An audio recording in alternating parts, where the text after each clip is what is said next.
Hello again and welcome back to the garden. Now today I thought I'd do a very quick tour of what I've still got growing here in my winter vegetable garden. It really is amazing how many things you can still grow to eat even at this time of year.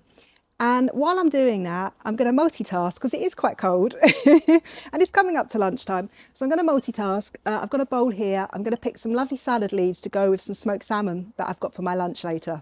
So let's crack on.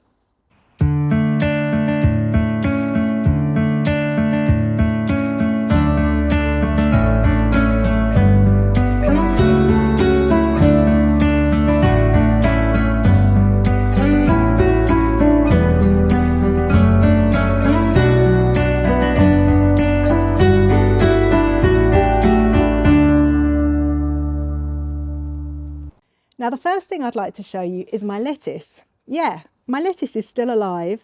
I'm absolutely amazed by that. I would have expected it to be killed by frost at this time of year, and we have had a few frosts, but no, it's still going strong. I haven't been growing it under cloches or anything like that. I never actually got around to planting this in the garden because I'd left it so late to sow the lettuce seeds, but they're still good and I'm definitely going to have some of them in my lunch.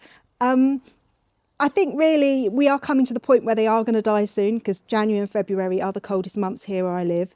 So it makes a lot of sense to put quite a few of them into my salad because I don't think they're going to survive for much longer. But yeah, look at that. I think it just goes to show you sometimes, particularly at the end of the season when you've got seeds hanging around and you think, well, maybe I've left it too late. Just take a chance because you never know what the weather's going to be like and if it's going to be mild or cold. And if it's mild, you're going to have stuff to eat. Here I am next to my Cavolo Nero, but I don't want to talk about that. I want to talk about what's behind it. I'm going to break tradition and I'm going to talk about a flower. Yeah, I don't think you can eat it.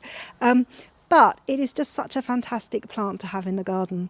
And I don't do anything special to take care of it. It flowers all year round. It's fantastic for pollinators, for the bees and butterflies. You don't need to worry about it taking over your garden because it can't self-seed. If you want more of them, you have to take cuttings.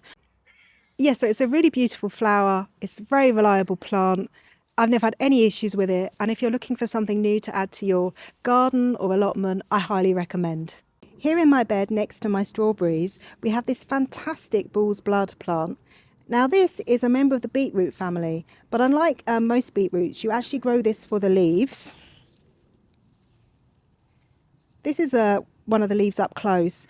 As you can see, it's got this fantastic vibrant colour which looks amazing in salads. The flavour of this is quite subtle. It's not as strong as, say, an actual beetroot itself. Last year I had a lot of success with this. I have to say this year I don't think they're doing quite so well. I feel like the mild weather has probably brought out all the slugs, or maybe they're getting a lot of slug damage. I'm not sure. But yeah, I still think it's a fantastic plant to have in your garden. Now one of the plants I've got growing in this bed here is a young broad bean plant. Now broad beans can survive the winter, but not if they get too tall. So if I remove some of the shoots now, that will hopefully direct the energy into the roots, keep the plant small and help it to survive the winter. And also the broad bean shoots are super tasty, so it's a win-win.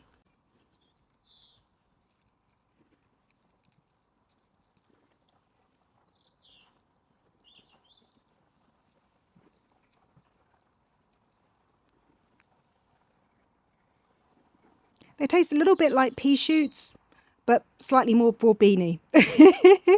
Here then we have my absolutely fabulous salad Burnet plant. Such a beautiful plant. I love looking at the leaves, such beautiful foliage. It's a perennial. It's super easy to look after. Well, basically I don't do anything. You put it in the ground and yeah, in the summer maybe if it gets really dry you might need to water it. But it's a super easy plant and the leaves are really lovely too to eat. So that's definitely going in my salad.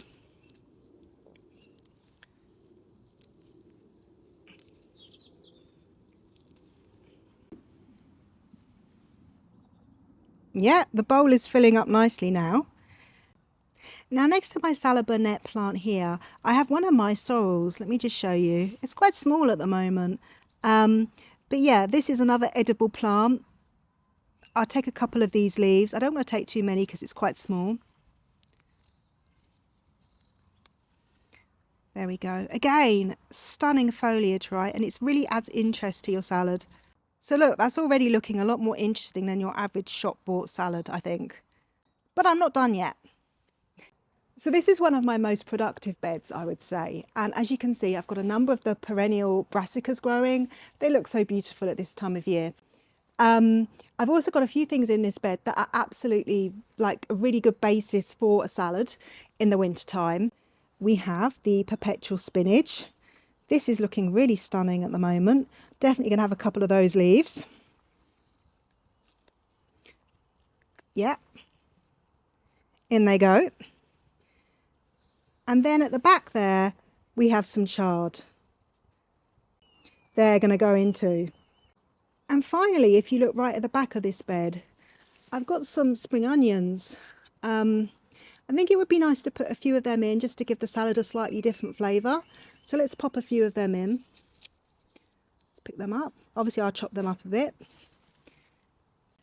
I hope you enjoyed this quick tour of my garden and just seeing what I'm still growing here that I can actually eat.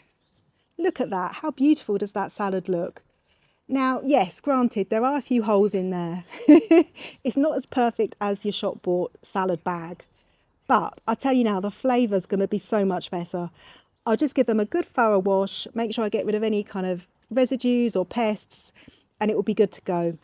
Here we are then. I've now finished making my salad. Look, there's lots of lovely salmon in there. To me, this looks absolutely delicious and I can't wait to eat it.